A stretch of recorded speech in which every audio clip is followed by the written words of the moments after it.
My name is Kate Bissett-Johnson and I teach into two different design disciplines at Swinburne University, Industrial Design and Product Design Engineering, which is a combination of mechanical engineering and industrial design. My project for the Adobe Innovation Grant in 2020 is the development of a range of resources for staff and students to develop the 2-minute movie. This artefact is one of a range of final project outcomes for third-year engineering and design students, which allows for the presentation of physical and digital artefacts in a shareable format. However, for the Adobe Innovation project, I'm preparing content that staff can adapt for their own units, and hence it is intended to be flexible for other disciplines. Here is a quick overview for the generic model of both of the courses I teach at Swinburne. Actually, this one's for the engineers.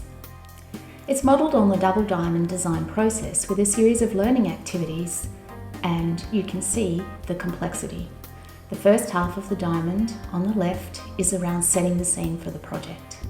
The second half of the diamond on the right is around physical prototyping, engineering and design, and also the development of less tangible elements such as a business model, investigation of potential social and environmental impacts. You can see there's a lot going on in this unit.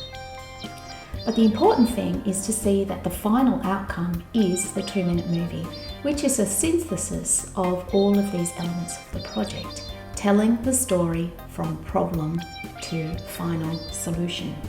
There are two kinds of learning objectives here. I believe the 2-minute movie can develop digital literacy skills in two ways. Looking at critical digital literacy skills through storytelling, explaining, reflection, and knowledge of copyright, and technical digital literacy skills through communication and the mode of communication, learning of software, and the creation of digital assets that all come together in the 2-minute movie. So let me tell you a story. How does the 2-minute movie work as a learning activity? In the socially responsible design studio units that I teach, with engineers and designers, two different cohorts, the 2-minute movie is due at the end of the semester, so it is at the conclusion of a 12-week course. Following is how the 2-minute movie as a learning activity can unfold. Generally in the classroom, we'd start with discussing the importance of copyright, and this is really telling students what, when and where digital assets can be used with referencing and when they can't. In the classroom or an online course, this is currently explained in the briefing for the task. However, for my Adobe project, this is in the format of a simple quiz and links to Swinburne resources. The goalposts. Defining the main touch points of the movie, these are the goalposts for the activity. In this case, it is to explain the problem. Remember, this is a self-directed project, so there will be many different problem statements within each cohort. The 2-minute movie has the objective of asking students to reflect upon the initial problem and link this to the solution they have developed, bringing in both the physical and the intangible aspects. Touch points are provided as key criteria that need to be covered in the 2-minute movie. The look and feel. Students need to define this at the beginning of the project. So this is really the creative aspect of the 2-minute movie. It can be a mood board or it could be just a collection of movie formats that they like. In recent years, I've found for both the engineering and the design cohorts, it's been really useful to find examples that suggest to students the format that they should use or the flavour or mood. Workflow.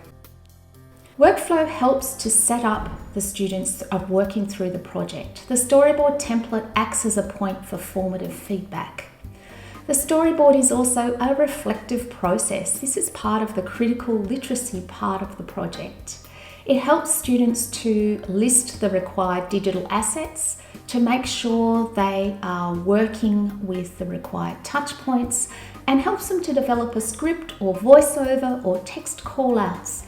This really is an important stage for formative feedback. Students are guided with the required workflow. For design students, many of them have some experience with Adobe Rush or Adobe Premiere Pro. However, for engineering students, This is often a new field for them, so there would be some introduction to Adobe Rush with self-guided tutorials. These students are very tech savvy, so I found that generic tutorials rather than step-by-step have been very adequate. Sharing of the 2-minute movie provides an opportunity for public defense of the design proposition, an important part of authentic learning. Sharing also provides feedback on the success or clarity of the communication of the project details. Students see the audience response in real time, where possible. Students should also be guided in their reviews to offer balanced critique.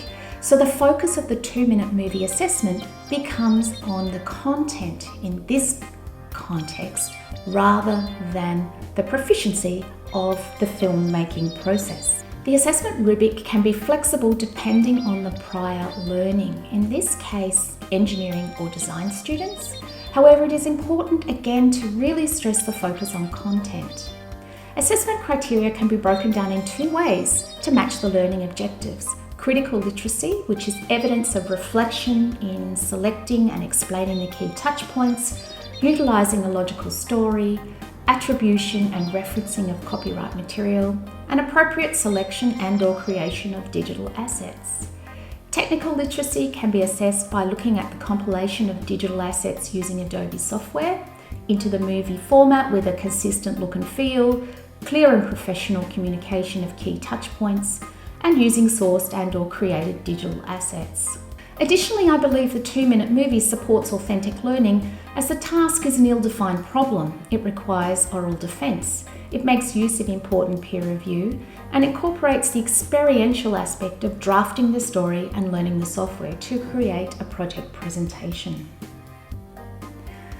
So in conclusion, the 2-minute movie offers students the opportunity to develop professional communication via a movie format.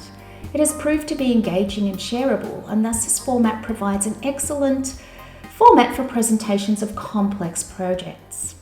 Aside from the traditional written reflections, learning activities such as the compilation of the 2-minute movie foster reflection and a ranking of the important parts of the project story in order to make sense of the narrative of the project from problem to solution, drawing out and connecting the most important aspects of each.